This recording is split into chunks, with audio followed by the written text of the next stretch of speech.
का हमारा एक साथ देता है जो नफरत बोता है। जिस तुलसीदास के रामायण का जिक्र आपने किया, उसके कुछ चौपाइयों के अंश ऐसे हैं जो कहीं न कहीं किसी बहुत बड़े वर्ग, बहुत सी जातियों को आहत करते हैं। बचा के चलिएगा ना, जो हिंदू समाज है ना, जी हार्ड ले लीजिएगा तो लोग गुस्सा हो जाएगा। लेकिन क्योंकि वो योगी भी हैं और धार्मिक स्थान से उठ करके सदन में आए हैं, वो बात मैं आपसे नहीं पूछूंगा। मैं ये कहूंगा कि वो चौपाई एक बार हमें पढ़ के सुना दो।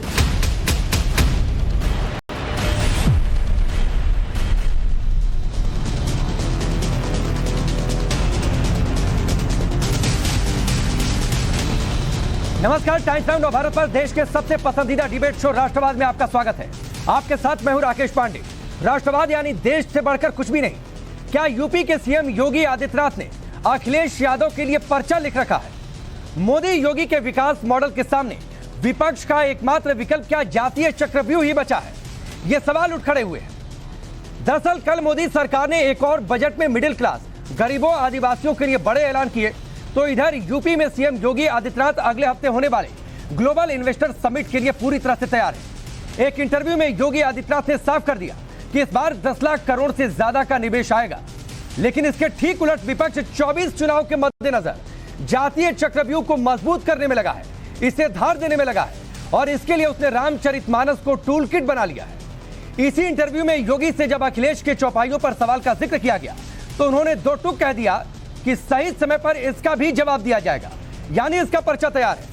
आगे बढ़े उससे पहले आपको बताते हैं कि अखिलेश यादव के किस सवाल के जवाब का पर्चा सीएम योगी के पास तैयार है। इसकी चर्चा हम विस्तार से आगे भी करेंगे, जिसका जवाब आने वाले सही समय पर मिलेगा। एक ग्राफिक्स आपके सामने रखते हैं, योगी का विकास बनाम जातीय चक्रव्यूह और क्या कुछ अखिलेश यादव ने कहा था। अखिलेश यादव ने कहा था कि धर्म ग्रंथों के खिलाफ कोई नहीं है। सीएम से कुछ चौपाइयों का अर्थ, उन चौपाइयों को कहने की बात कहूंगा। हमारे सीएम योगी हैं, उन्हें अनुवाद करना होगा। अब इसका जवाब योगी आदित्यनाथ ने क्या दिया वो भी हम आपको लगातार दिखा रहे हैं कि यह बुद्धि और समझ की बात है। जरूरत पड़ने पर अखिलेश यादव को सही समय पर जवाब दूंगा। कुछ लोगों को बोली की समझ नहीं है, यह तंज उन्होंने कहा। उधर बिहार के शिक्षा मंत्री चंद्रशेखर का रामचरितमानस पर बयान के बाद अब एक ऑडियो वायरल हो रहा है। आगे बढ़े लेकिन उससे पहले सुनिए इस ऑडियो में क्या कुछ है। कि लोगों को ये कहना है कि साहब भगवान राम जी सबरी के जूठ पर खाए, इसका मतलब उनका संदेश है कि जाति पाति खत्म करो। जी भगवान की जी सुपन बगैर टोम के यहाँ संदेश है कि जाति पाति खत्म करो, ये मेरा गलत। जी जी तो तुम जाति बना के रखना चाहते हो, हमको छूट बना के रखना चाहते हो, मंदिर में घुस देने देते हो और हमसे चंदा लेना चाहते हो, हमसे वोट लेना चाहते हो। जी ये तो नहीं चलने वाला है। तब देश में ये बहस का मुद्दा बन जाए। इस ढंग से बोलने से ना लोग नाराज नहीं होगा। जो भगवान को तो बचा के चलिएगा ना, क्योंकि हिंदू समाज है। जी जी हार्ड ले लीजिएगा तो लोग गुस्सा हो जाएगा।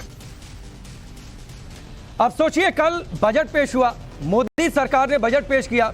यूपी में योगी आदित्यनाथ लगे हुए हैं कि ग्लोबल इन्वेस्टर समिट में कितना यूपी में निवेश आ जाए, लेकिन दूसरी ओर रामचरितमानस को टूलकिट बनाकर जातीय चक्रव्यूह तैयार किया जा रहा है।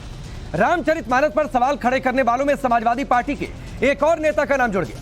सपा नेता सुनील सिंह ने भी रामचरितमानस में से चौपाइयों को हटाने की बात कही है। सुनिए। समाजवादी पार्टी रामचरितमानस के खिलाफ नहीं है, उसमें कुछ शब्द या कोई एक चौपाई, दो चौपाई ऐसी हैं जिससे हिंदू समाज का एक बड़ा तबका आहत होता है। महिलाएं आहत होती हैं, पिछड़े, दलित, आदिवासी आहत होते हैं। तो मुझे लगता है कि उसको हटा देना चाहिए। तो आपने समाजवादी पार्टी के प्रवक्ता का यह बयान सुना। आगे बढ़े लेकिन उससे पहले उन सवालों पर नजर जिनके इर्द गिर्द आज की चर्चा आगे बढ़ेगी। पहला बड़ा सवाल होगा कि दिल्ली की लड़ाई में यूपी में क्या बड़े खेल का टूलकिट तैयार है? सवाल अगला यह कि मोदी योगी को हराना है तो हिंदुओं को जातियों में तोड़ना है और इसीलिए रामचरितमानस को बड़े टूलकिट के तौर पर इस्तेमाल किया जा रहा है। अखिलेश के लिए योगी ने क्या पर्चा लिख रखा है? जो बातें उन्होंने चौपाइयों को लेकर, नेता है आरजेडी के, आप सबका बहुत बहुत स्वागत है। लेकिन सबसे पहले दीपक पांडे, मैं आपके पास आता हूं। सुनील जी की बातें आपने सुनी, कुछ चौपाइयों से हिंदू तबका आहत हो रहा है, आज पता चला क्या? देखिए, चौपाइयों से हिंदू तो आहत होने की नहीं बात है। देखिए, अगर बात जब कही जाए रामचरितमानस की, रामचरितमानस से पहले आपने सुना होगा रामायण, जो वाल्मीकि जी ने लिखा है। तो राम जो हमारे मर्यादा पुरुषोत्तम राम है, हमारे आराध्य जो राम हैं, ये उनका जो है उनका वर्णन है, ठीक है। तो तो ये जो लोग लिखे हैं वो उनके हिसाब से लिखा गया है, तो उनके समय के साथ। तो ये अगर इसमें कहा जा रहा है कि रामचरितमानस में कुछ है, या तो रामचरितमानस लिखते समय जो उनके जो लेखक थे तुलसीदास जी, उनके विचार क्या थे, या जो उनका अनुवाद हिंदी में किए हैं उनके जो शब्द, जिस शब्दों या जिस चौपाई के लिए हम लोग कह रहे हैं कि किसी विशेष वर्ग को आहत कर रहा है, तो कहीं ना कहीं इन सब चीजों में कुछ ना कुछ है। देखिए, जब जो बात और जहां पे दीपक जी, दो बातें हैं। 1 मिनट आपने नॉन स्टॉप बोला, दो बातें हैं। एक तो क्या गोस्वामी तुलसीदास जी को रामचरितमानस लिखने से पहले समाजवादी पार्टी से पूछ लेना चाहिए था किस हिसाब से लिखें? एक तो ये बात है, और दूसरी बात है सर, आप लोग समझ में आ रहा है आप लोग क्या बात कर रहे हैं? बिल्कुल। एक और अगले हफ्ते इन्वेस्टर समिट होने जा रहा है, बड़ा इन्वेस्टमेंट कैसे आ जाए? योगी सरकार दावा ठोक रही है 10 लाख करोड़ से ज्यादा का निवेश आएगा सर। अरे योगी सरकार, कल मोदी सरकार ने बजट पेश किया, ये वही योगी सरकार है ना, ऐसी यूनिवर्सिटी से जाकर के आप लोग जातियों में उलझे हुए हैं सर। नहीं, ये तो वही योगी सरकार है जो इन्वेस्टर समिट के नाम पे जाकर के ऐसी यूनिवर्सिटी का नाम ले रही है जिसका रजिस्ट्रेशन तक नहीं हुआ है। तो देखिए, ऐसे फोटो खिंचवाने वाले आप लोगों ने क्या किया? कितने इन्वेस्टर समिट कराया आप लोगों ने? हम लोग इन्वेस्टर समिट नहीं, हमारे काम में आज योगी जी, दीपक जी, आप लोगों ने कितने इन्वेस्टर समिट कराए? आप बता दें, हमारे ही काम में आज योगी जी जा जाके फीता काट रहे हैं, शपथ ले रहे हैं। दीपक तो ये आपको पता है। दीपक भाई, आप लोगों ने कितने इन्वेस्टर समिट कराए? हमारे, देखिए, हम लोग ये फर्जी काम नहीं करते जो फर्जी काम फोटो खिंचवा करके किया जाता। हमने काम किया है जो योगी जी जा करके उसमें अपना दिखावा कर रहे हैं। तो देखिए, ये सैफई में क्या होता था? देखिए, सैफई में क्या वही होता जो गोरखपुर महोत्सव में होता है, वही सैफई में होता था। एक जरा ग्राफिक्स रखिए दीपक जी, आपको एक आईना दिखाता हूं। एक जरा ग्राफिक्स रखिए कि यूपी में कितने इन्वेस्टर समिट, समाजवादी पार्टी में कितना इन्वेस्टमेंट आया। मैं चाहूंगा उस ग्राफिक्स को जरा टेलीविजन स्क्रीन पर रखिए। 3 इन्वेस्टर समिट हुए सर यूपी में, 3 इन्वेस्टर समिट। निवेश कितना आया, आप लोगों ने कितने इन्वेस्टर समिट कराए, ये आप देखिए। फुल स्क्रीन हमने ग्राफिक्स रखा ताकि आपको बेहतर समझ में आए। अखिलेश राज और योगी राज में, अखिलेश राज में कोई इन्वेस्टर समिट नहीं हुआ, योगी राज में 3 इन्वेस्टर समिट हो गए सर। तो एक पहला बड़ा फर्क देख लीजिए आंकड़े देखिए। बिल्कुल, आप लोगों की सरकार में 25,081 करोड़ का निवेश आया, योगी राज में 1,36,500 करोड़ का निवेश आ चुका है सर, और आने वाला है। सुन लीजिए सर, सुन लीजिए। एक और तस्वीर रखता हूं। उस निवेश से बेरोजगारी क्यों बढ़ रही है? देखिए, निवेश आप लाइए, बड़ी खुशी की बात, लेकिन अगर उस निवेश का अब इसको विंडो में डाल दीजिए, विंडो में डाल दीजिए। बेरोजगारी उत्तर प्रदेश में लगातार बढ़ती जा रही है। आप इन्वेस्टर समिट पे समिट करते जा रही है। आप रोज इन्वेस्टर समिट किए, 3 की नहीं 13 कीजिए, 300 कीजिए, 3000 कीजिए, लेकिन मतलब ये आपको योगी सरकार की उपलब्धि नहीं लग रही? बिल्कुल नहीं है। देखिए दीपक भाई, ये आपको योगी सरकार की उपलब्धि नहीं लग रही? आंकड़े दे देने से, फोटो खिंचवाने से, झूठे आंकड़े दे देने से अगर उत्तर प्रदेश में इन्वेस्टर समिट का हो जाता है, ये झूठा आंकड़ा है। बिल्कुल, निवेश नहीं आया, तीनों इन्वेस्टर समिट में कोई निवेश नहीं आया। अगर कम हुई हो उत्तर प्रदेश में योगी आदित्यनाथ के आने के बाद, अगर बेरोजगारी कम हुई हो, तो हम माने कि इस इन्वेस्टर समिट का कोई फायदा हो रहा है। उत्तर प्रदेश के युवा बेरोजगार है, उत्तर प्रदेश में। अनिला जी, ये सारी कवायद आप लोगों की किसी काम की नहीं है। आप बताइए, आप लोग बजट की बातचीत करते रहिए। गरीबों आदिवासियों के लिए कल के बजट में जो ऐलान हुआ वो एक तरफ है, योगी सरकार जो कर रही है वो एक तरफ है। विपक्ष को इससे कोई मतलब नहीं है, वो जातिवादी एजेंडा खेलेंगे, क्योंकि यही एक हथियार है आप लोगों के खिलाफ।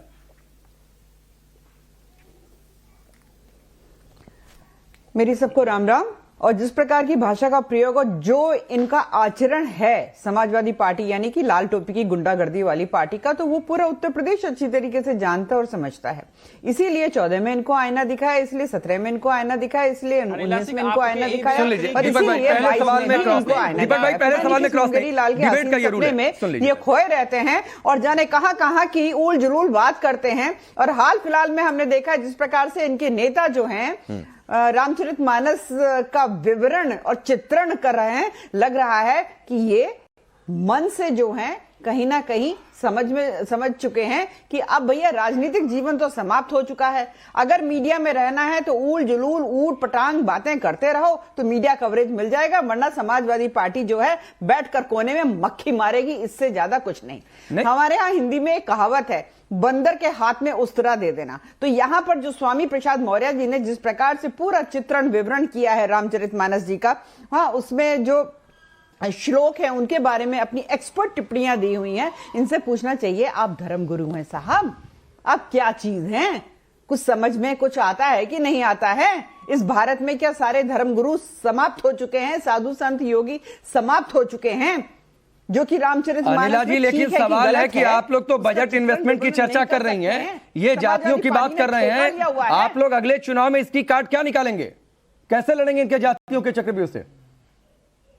कहाँ आप सवाल पूछ रहे हैं? हिंदू मुसलमान की सवाल पूछिए, उनसे बता भाई देंगे आप। जाति बजाय- नहीं, सुनिए ना, ये धर्म पूछा ना को भी दीपक लेकर भाई, चलते सुनिए, हैं। जवाब मंच पे सुनिए। खड़े होके ना गुणा भाग समझा देते हैं, गुणा भाग समझा देते हैं। पर मजे की बात यह है यार राकेश जी, लगातार 3 बार से भी ज्यादा 4 बार उत्तर प्रदेश की जनता ने दिखा दिया, आप जो हैं केवल यादव और मुस्लिम वोट की गुहार लगा के उत्तर प्रदेश में चुनाव लड़ना चाहते हैं। तो उत्तर प्रदेश की जनता ऐसे ही आईना दिखाएगी। उत्तर प्रदेश की जनता बिना भेदभाव के विकास क्या होता है उसको पूरा जी रही है। आज की तारीख में योगी है भाई, योगी।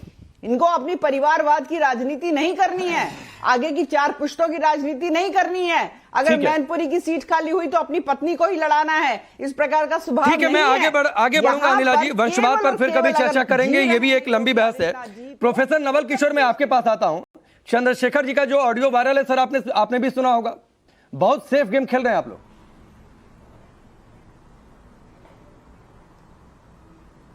नहीं, आप हैं ना गेम खेलने के लिए, आप किसको ऊंचा करना है, किसको नीचे करना है आप नीचे करना है, वो सब दिन रात आप करते रहते हैं।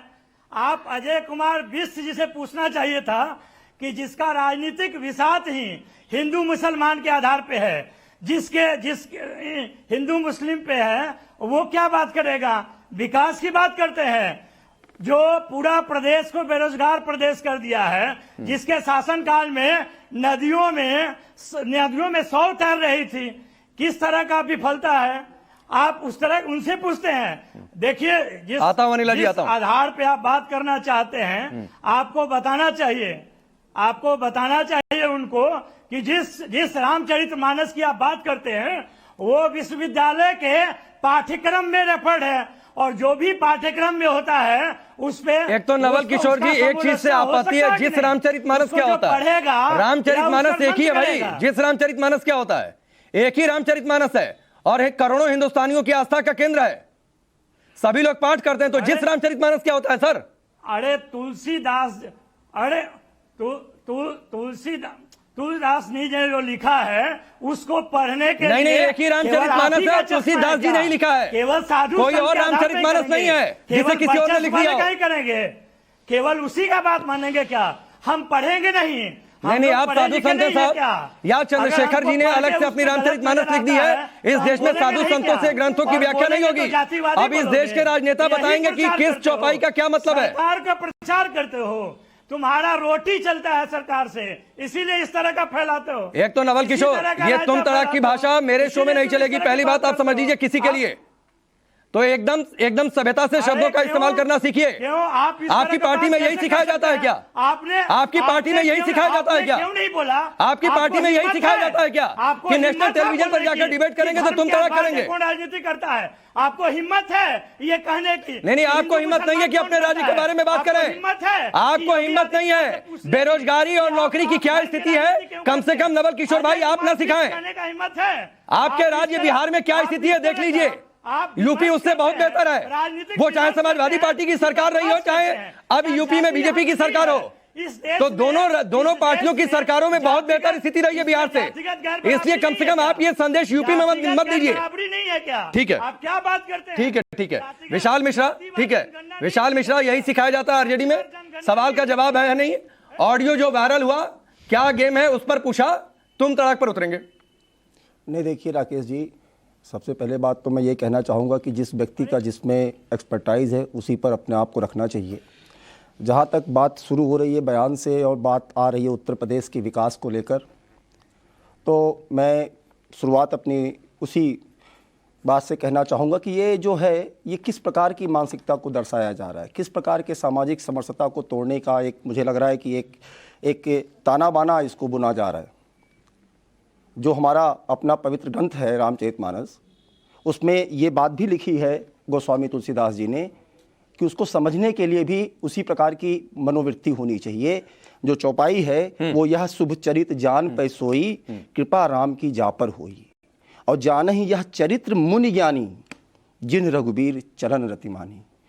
तो पहले वो उस स्तर का ज्ञान, उस स्तर के पर आकर तब इस प्रकार की टिप्पणी की जानी चाहिए। ये टिप्पणी उचित नहीं है किसी भी तरीके से। दूसरी बात, मैं समाजवादी पार्टी के प्रवक्ता अभी बहुत कुछ बातें कह रहे थे विकास के मुद्दे पर, मान्यवर, मैं आपसे पूछना चाहूँगा कि उत्तर प्रदेश में तुष्टीकरण की राजनीति की शुरुआत किसने की थी? आप भूल गए वो दिन जब आप MOI जो है अपने घोषणा पत्र में MOI समीकरण को की बात कर रहे थे? जब आप भूल गए जब एक विशेष हिंदू मुस्लिम, सुन लीजिए मेरी बात को, मैंने नहीं बोला ना। अरे जब आप एक विशेष जवाब नहीं है, आरक्षण देने की बात कर रहे थे, आप विशेष वर्ग का आरक्षण नहीं है, आपको नहीं दिखाई देता है। आप दिन रात हिंदू मुस्लिम करते रहते हो, आपको दिखाई नहीं देता है। आप लोग विशेष वर्ग के करते हैं, आपको नहीं दिखाई देता है। आप लोग जातिवाद की पराकाष्ठा पार कर चुके हैं, आप लोग हमें सिखाएंगे। आप लोग जातिवाद की पराकाष्ठा पार कर चुके हैं, आप हमें सिखाएंगे। आप अपने गिराबान में झांकिए, वहीं तक सीमित रहिए, दूसरों को आईना दिखाने की जरूरत नहीं है। आप तो सीधे बताते हैं, आप राजनीतिक विश्लेषक के तौर पे आए हैं, राजनीतिक विश्लेषक बने रहिए। आप बीजेपी का प्रवक्ता मत बनिए, आप बीजेपी का प्रवक्ता बन जाइए, उसके बाद ऐसे प्रश्न मुझसे कीजिए। अनिला जी मुझसे प्रश्न करेंगे, मैं जवाब दूंगा। राजनीतिक विश्लेषक बने हो, विश्लेषक बने रहो। बता दे रहे सैफई की बात करते हो, गोरखपुर महोत्सव जाओ, देखो गोरखपुर महोत्सव में क्या होता है, वही काम होता था सैफई महोत्सव में।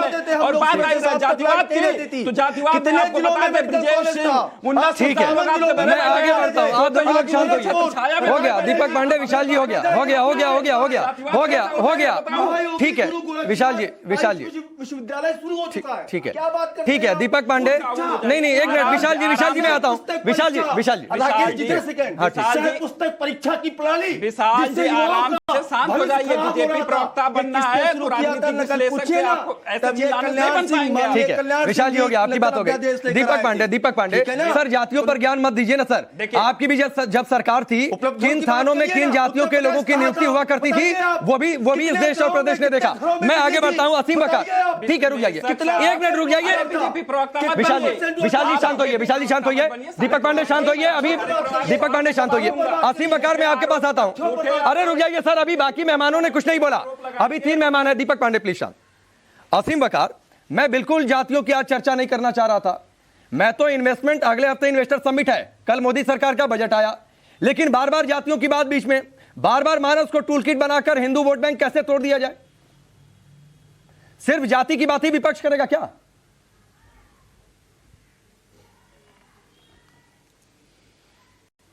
नहीं, देखिए, जाति से इनकार भी नहीं किया जा सकता। आप अगर जाति की बात करते हैं, ग्रंथों, सभी धर्मों के भगवानों, खुदाओं का सम्मान करना चाहिए। मैं अपने मजहब का पालन करते हुए सभी का सम्मान करता हूँ, सभी धर्मों के खुदाओं का, भगवानों का, सबका। मुझे बोलना नहीं चाहिए था, लेकिन सवाल यह है कि अगर आप शूद्र लिख रहे हैं तो किसको लिख रहे हैं? और जिसको लिख रहे हैं अगर वो आपसे सवाल पूछ रहा है कि हम शूद्र क्यों, तो जवाब तो देना होगा। आप ये भी कह रहे हैं कि हम तुम्हें मारेंगे और तुम्हें रोने भी नहीं देंगे। अगर आप हमसे कह रहे हैं कि जातियों की बात नहीं होना चाहिए, तो जातियां फिर लिख क्यों रहे हैं आप? देखिए, मेरा उसके लिए असीम बकार, उसके लिए मानस को टूल किट बनाएंगे, अपनी अकल है। मेरा उसके लिए कोई राजनेता, अगर आपको लगता है, सुनिए एक छोटी सी बात असीम बकार, कुरान में क्या लिखा है, ये कोई सर जो इस्लामिक धर्म का जो जानकार है, कोई मौलाना साहब बता सकते हैं सर, कोई नेता थोड़ी नहीं आकर उसकी व्याख्या करेगा। उसी तरीके से किसी भी धार्मिक ग्रंथ में, रामचरितमानस तो किसी भी धर्म का ग्रंथ हो सर, जो साधु संत है, मौलाना या फिर कोई पादरी है, वो बताएंगे ना सर क्या लिखा हुआ है उसका सही मतलब, या फिर कोई राजनेता बताएगा। वो कौन सा यूनिवर्सिटी से पढ़ गया है? नहीं, अभी कौन सा है भाई? क्या? अरे नवल किशोर, आपसे नहीं पूछा हुआ था सर, आपसे नहीं पूछा हुआ था। जब मैं इसके बताता हूं आपके पास। नवल किशोर भाई, आपसे नहीं पूछा हुआ था सर, असीम बकार से सवाल था, उन्हीं को जवाब दे दीजिए। वो भी अपनी बात बेहतर तरीके से रख सकते हैं, आपको उनका प्रवक्ता बनने की कोई जरूरत नहीं है, इसलिए शांत होइए असीम बकार। नहीं, देखिए, मैं अपनी बात में किसी के बीच में बोलता नहीं हूँ। नहीं, मैंने उनको रोका, आप अपनी बात। सब एक दूसरे के बीच में बोलेंगे तो किसी की आवाज पहुंचेगी नहीं। मैं नवल किशोर जी से कह रहा हूं कि नवल किशोर जी थोड़ा सुनिए, और सुनने के बाद, अगर जब सबको सुनने के बाद बोलेंगे तो ज्यादा बेहतर जवाब दे पाएंगे आप। देखिए, अभी आपने कहा कि कुरान 6 महीने पहले, अभी बहुत टाइम नहीं गुजरा, 6-7 महीने पहले कुरान करीम पर, मौलवी तो छोड़ दीजिए, मुसलमान भी छोड़ दीजिए, वो क्या नाम है उसका, एक वो यतीन नरसिम्हानंद टाइप का आदमी, अब हम कुछ उसके बारे में अब नहीं बोल सकते, इस टाइप के लोग बैठकर कुरान पे टिप्पणी कर रहे थे। कुरान की आयतों पे टिप्पणी कर रहे थे। नहीं, किसी भी यहाँ धर्म ये ग्रंथ लिखा, पर यहाँ कोई वो क्यों लिखा, टिप्पणी यहाँ करेगा? तब तो कोई असीम कुछ नहीं बकार, बोल मैं रहा तो था। ये कह रहा हूं, किसी तब भी तो धर्म सभा के में हम किसी भी मिला ग्रंथ रहे पर थे। कोई टिप्पणी क्यों? सर सुनिए सर,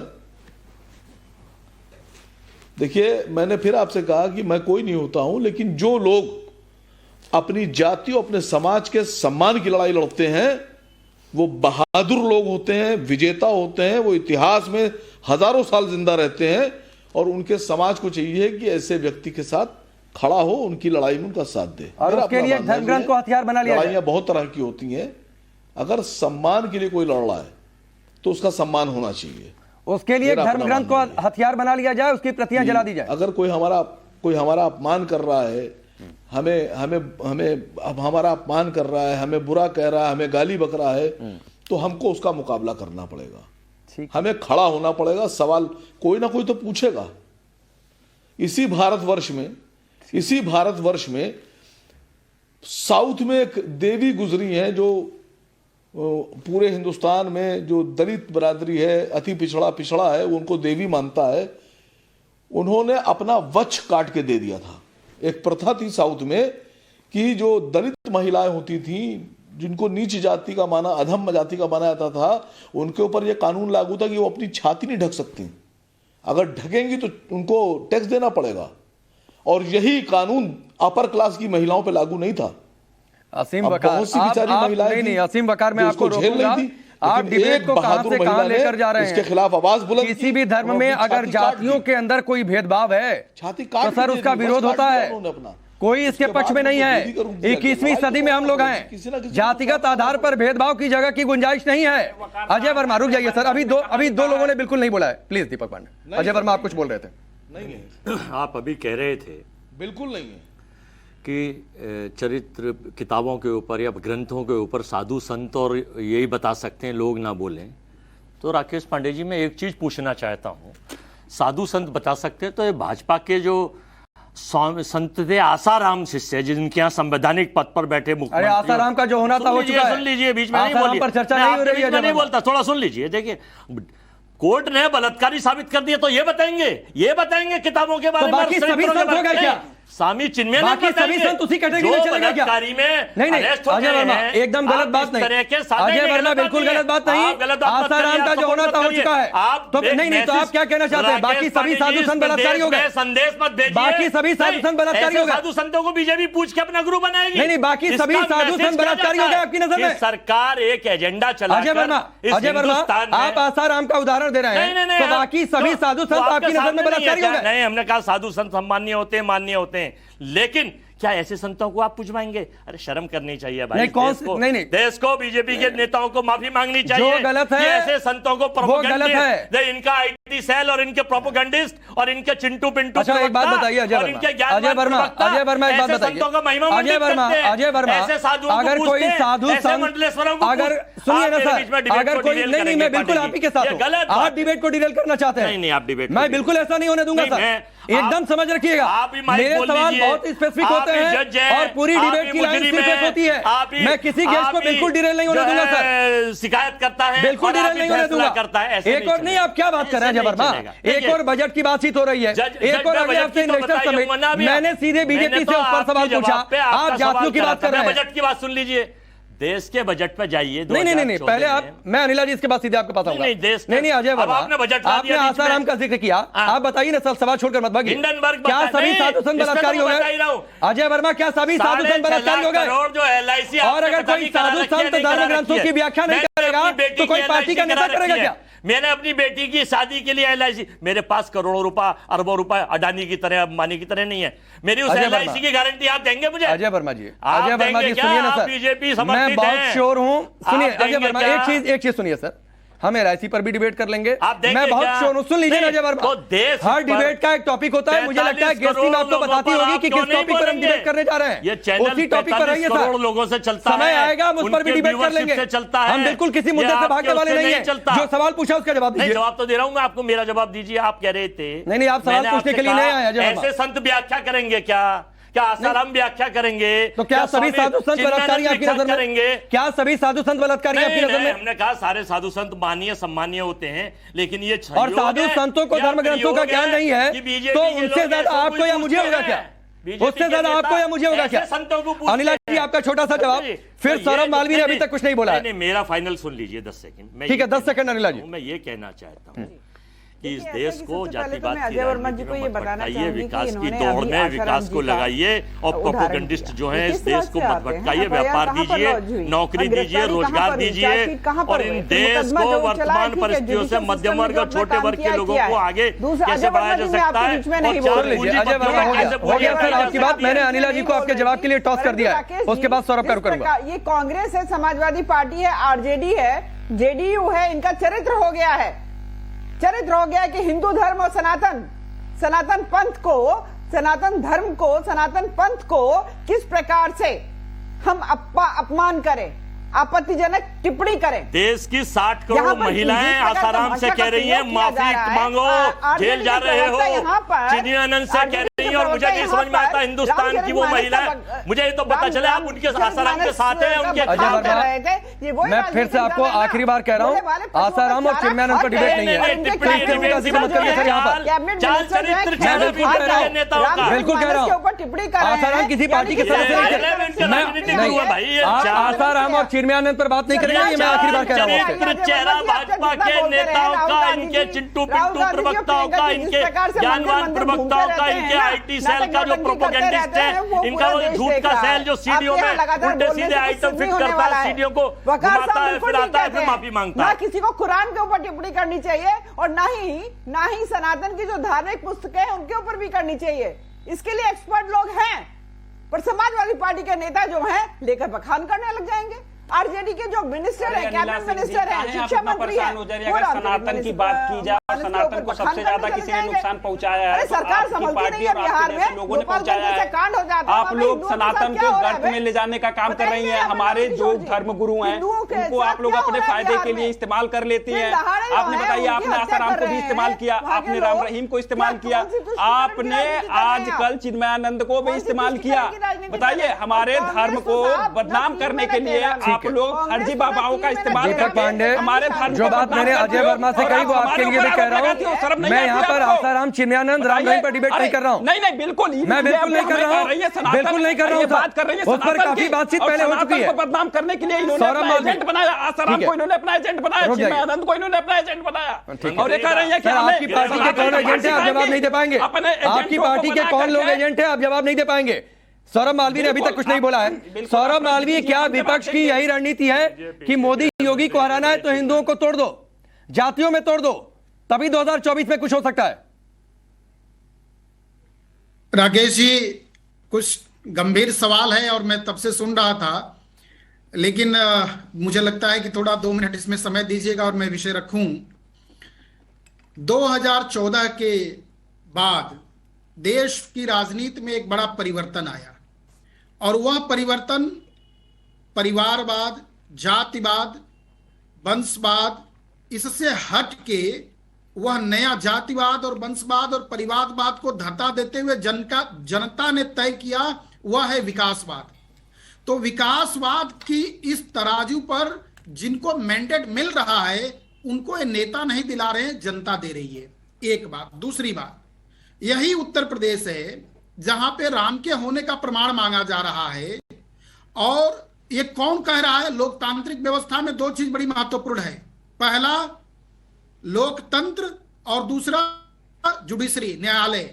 तो न्यायालय के द्वारा यदि ये कहा गया कि राम का जन्म स्थान अयोध्या में है, राम यहां के मर्यादा पुरुषोत्तम है, तो मुझे लगता है कि ये टीआरपी के लिए बैठे और राजनीति के लिए बातें करने वाले बयानबाजी उसको जनता समझती होगी।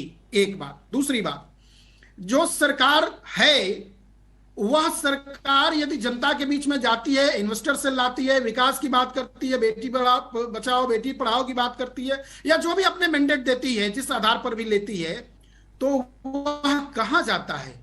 वह परिणाम सीधे और सीधे पुनः उसको स्थापित कर रहा है। तो मुझे लगता है कि भारत की सनातन परंपरा को आघात पहुंचाते हुए लोक आस्था, लोक पर्व को, लोक मर्यादा को और इस आस्था के केंद्र बिंदु में धर्मशास्त्र को करने का अधिकार मुझे नहीं लगता कि एक तत्कालिक टिप्पणी करके राजनीति को सरगर्मी पर टूल बना के काम करने से यह जनता स्वीकार करेगी। जनता जानती इस बात को। मैं चूंकि बात कर रहा हूं विकास की, मैं बात कर रहा हूं न्याय की, तो मैं दीपक जी को सुन रहा था, वसीम अकार साहब बोल रहे थे, इनको कहां दक्षिण का वो कौन सा मालूम है जगह जहां पर उच्च जात की महिलाओं को स्तन काटने ढकने का स्थान मिलता था।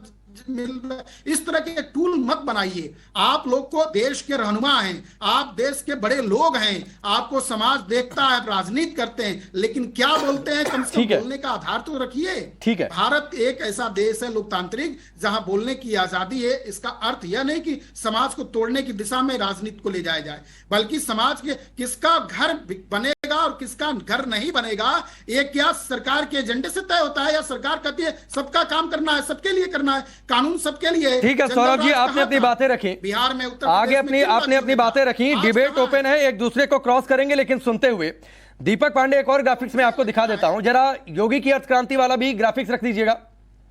मोदी सरकार बजट पेश कर रही है, योगी सरकार ग्लोबल इन्वेस्टर समिट करने जा रही है।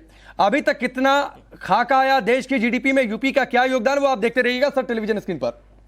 आप लोग उसमें कमियां निकालते हैं ना सर, आप गिनवाते हैं योगी सरकार की कमियां क्या क्या है, मोदी सरकार की कमियां क्या क्या है, कैसे 2024 के चुनाव में आप जनता के बीच में जाएंगे।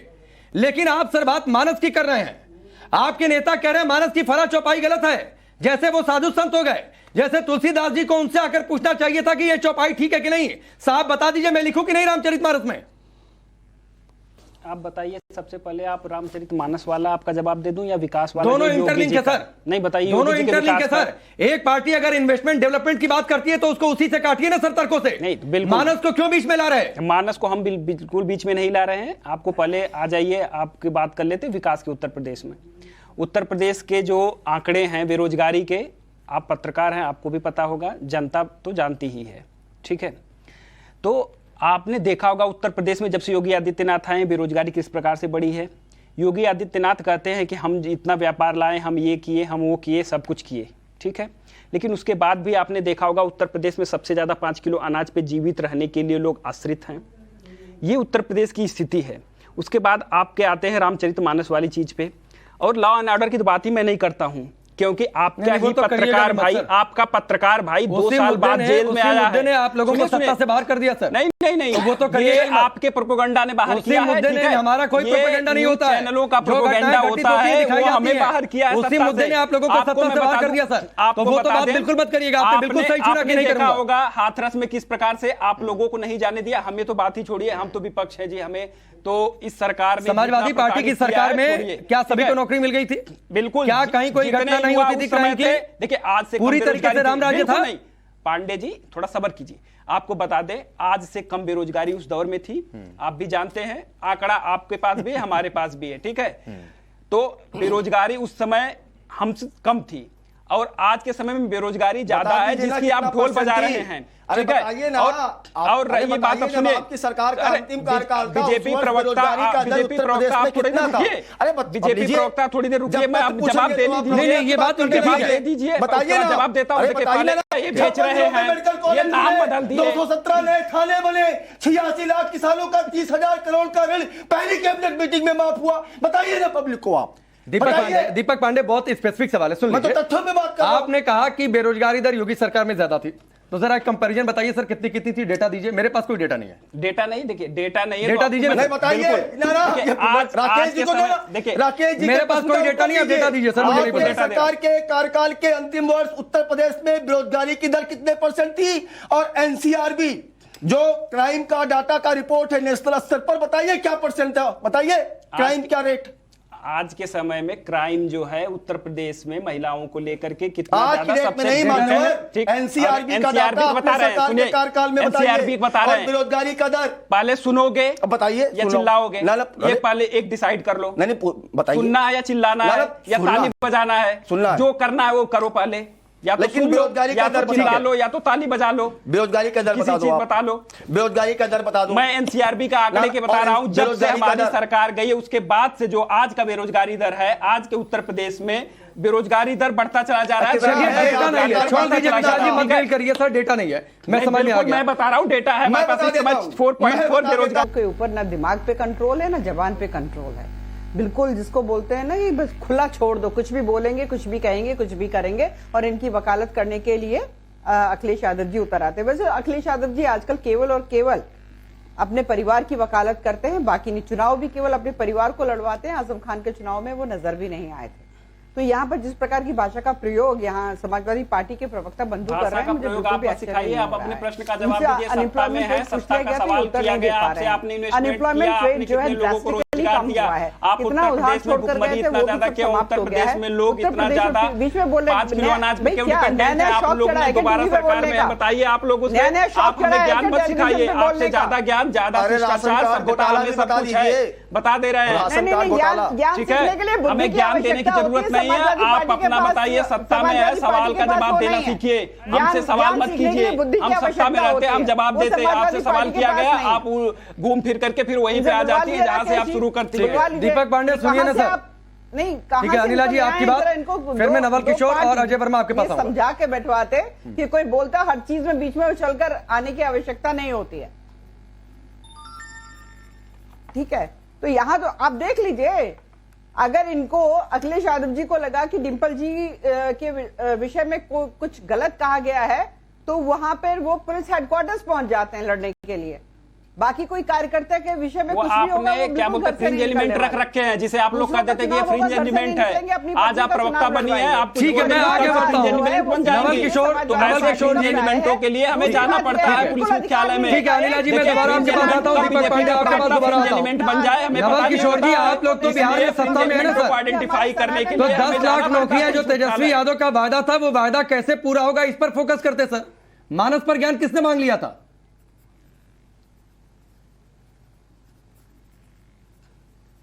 पांडे जी एक बार और रिपीट कीजिए, आवाज नहीं आ रही, इतना हल्ला। मैं कह रहा हूं आप लोग सत्ता में है बिहार में, आप लोगों की जिम्मेदारी ज्यादा है सर।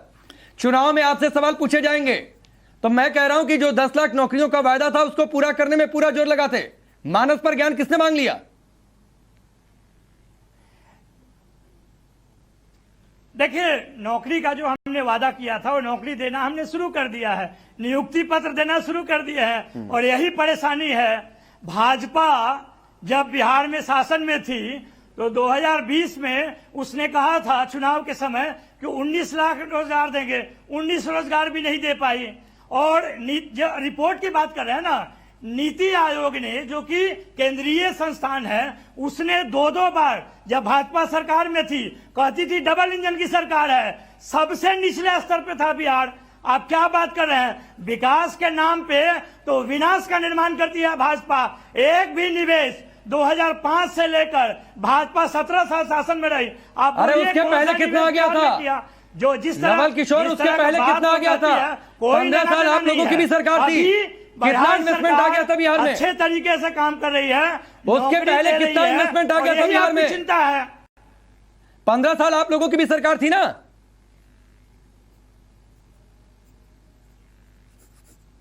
जी अब नहीं सुनाई देगा आपको?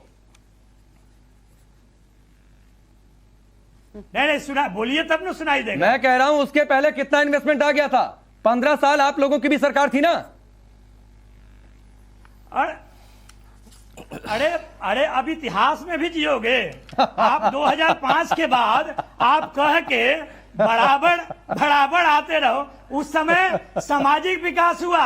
अरे पांडे जी ऐसे हंसते हो ना, तो जातिगत दूषित आते हैं। जो जातिगत मानसिकता है आपकी वो जाता है, इसीलिए कहता हूँ आप उसी में उलझे रहेंगे। जातिवादी पांडे जी है, सबसे जातिवादी पांडे जी है। ठीक है सर। जब पिछड़ों का विकास हो रहा था, जब मंडल कमीशन लागू हुआ, जब बिहार में, अरे तो पिछड़ों के विकास के साथ इन्वेस्टमेंट नहीं आ सकता था क्या? वंचितों को आवाज नहीं, मिला, पिछड़ों का आपको विकास दिक्कत तो हो ये गया, तो हम हमेशा आपको चाहते दिक्कत हो हैं, गया। लेकिन मंडल 15 साल कमीशन लगातार से आपकी आपको सरकार फिर भी दिक्कत पिछड़े रह गए अरे बिहार में। पांडे जी, फिर भी उसके अगले पांडे जी, 15 साल मैं पिछड़ों पर ही जानता रोटियां सेकी दर्द गई कहाँ पे और है? अभी भी आप पिछड़ों दर्द पर ही कहाँ रोटियां पे है, सेक रहे मैं हैं। जानता हूँ। अभी और तक पिछड़ों का पिछड़ापन आप लोग दूर नहीं कर पाए। ये मालूम है, ये मालूम नवल है किशोर भाई, कि आप मुझे पता है आपको क्या जातिगत दिक्कत हो रही है। सोच से ग्रसित हैं। आप जातिगत सोच से ग्रसित हैं। नहीं, मैं नहीं आपको ग्रसित हूं कुछ सर। मालूम नहीं है। 15 साल आप सिर्फ लोगों की सरकार रुग्ण बिहार का मानसिकता के पिछड़ापन लोग आप नहीं दूर कर जातिवादी लोग पाए। हैं। ना तो पिछड़ी आप जातियों को जातीय आप अग्रिम वर्चस्व पंक्ति की में लड़ाई लेकर चले करते आए। हैं। आपके पास कोई उसके तर्क बाद भी नहीं अगले है। 15 साल तक आपको उन्हीं मालूम जातियों है। पर रोटियां सेकी गई।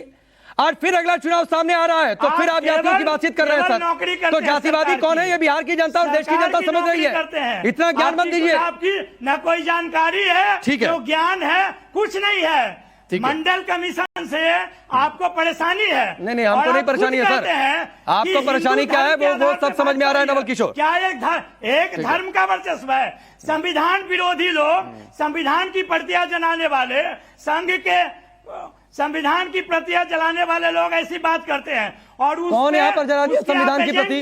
कौन जला दिया? एजेंडा और कौन जला दिया भाई? के टूल किट है। कौन जला आपको दिया? मालूम होना चाहिए। अरे कौन जला दिया?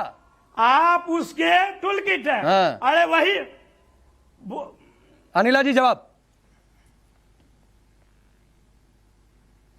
सबसे पहली बात तो ये है कि नवल किशोर जी आपके ऊपर व्यक्तिगत प्रहार करने की जगह इस चीज का उत्तर दे दें कि आपकी सरकार का क्या रुख है? रामचरितमानस के लिए आपकी सरकार का क्या रुख है? क्योंकि आपके कैबिनेट मिनिस्टर ने, शिक्षा मंत्री ने रामचरितमानस के ऊपर टीका टिप्पणी करी, रामचरितमानस का अपमान किया। तो मैं ये जानना चाहती हूँ आपके मुख्यमंत्री जी का इस चीज के लिए क्या उत्तर है? अरे उन्होंने तो कह दिया कि ये तो आरजेडी का मसला है, आरजेडी के नेता है वो देख लेगी। अनिला जी, हिंदू लड़कों को चाकुओं से गोद कर मर जाना चाहिए, क्या रुक है आपके मुख्यमंत्री जी का? क्यों चुप लगाकर बैठे हुए हैं?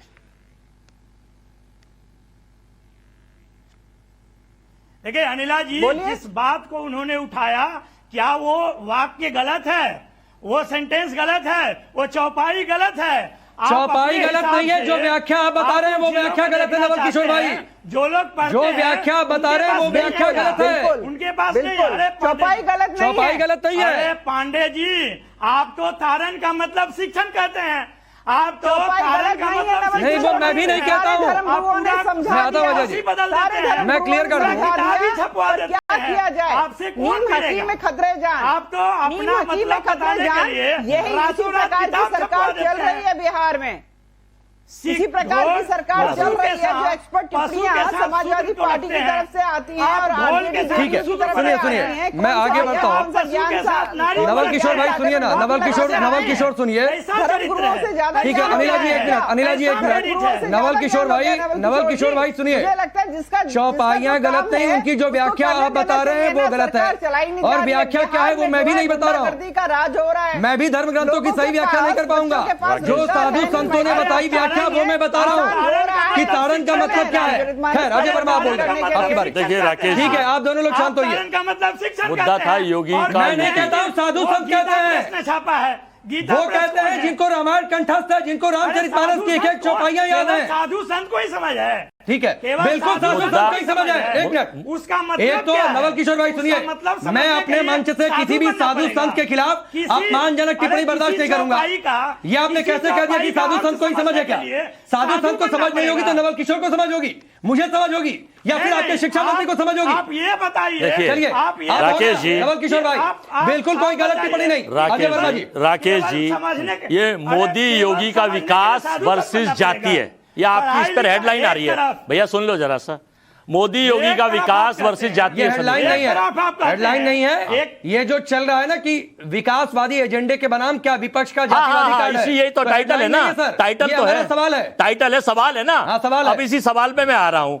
भाजपा के जो मुखौटे चेहरे दाएं बाएं हैं और बीजेपी के लोगों से पूछना चाहता हूं कि 24 करोड़ की आबादी का प्रदेश है और हमारा राजस्थान 8 करोड़ की आबादी का प्रदेश है, और स्टेट की बाद में बताऊंगा। कितने कॉलेज खोले किसानों के लिए? पिछले 4 साल में बीजेपी ने खोला था केवल 1 किसानों के लिए 1 कॉलेज, और 81 कॉलेज टोटल। हमने 4 साल में, कांग्रेस ने 210 कॉलेज, 94 महिला कॉलेज खोले और 42 कृषि कॉलेज खोले। वर्मा जवाब नहीं दे पाएंगे? क्या 60 करोड़ महिलाओं के प्रतिनिधित्व करने वाली बीजेपी ये बताएगी कि महिलाओं के लिए कितने? भाई सुन लीजिए यार, उन्हें बोलने दीजिए भैया। आप कोई बीजेपी के मुखौटे कोई है? नहीं सर, मैं सवाल शेल कंपनी कोई है? ये इनसे पूछ रहा हूं मैं, भाजपा के राष्ट्रीय नेताओं से, प्रवक्ताओं से। महिलाओं के लिए 60 करोड़ महिला विरोधी सरकार के लोग, ये महिलाओं के खिलाफ के लोग, ये पहलवानों के खिलाफ। बढ़ता हूं, वक्त नहीं है। इनके सांसद जो 196 कंट्री में हमारी बेटी बजट राजस्थान में आपके सांसद उनका सेक्सुअल एक्सप्लॉयटेशन करते हैं। की बात की जाती है, उसी विधानसभा में मर्दानगी की बात की जाती है। तो मत सिखाइए विधानसभा के पटल पर और हंसकर कितनी बेशर्मी के साथ बात कही गई थी। चलिए, वक्त इतना ही। आप सबका बहुत बहुत शुक्रिया। राष्ट्रवाद में फिलहाल अभी के लिए बस इतना ही।